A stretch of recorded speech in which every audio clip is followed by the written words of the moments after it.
Easy tolerance analysis in Creo 13 was enhanced to help users redefine and correct their stackups more easily. In this case, it seems that the wrong face was selected as a mating feature, which led to the wrong gap analysis.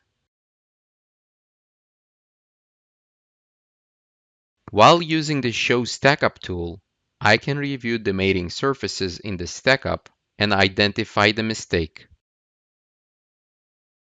Once I found that the issue is with face 27, I can use the new Redefine option and reconnect the defined face to the correct one.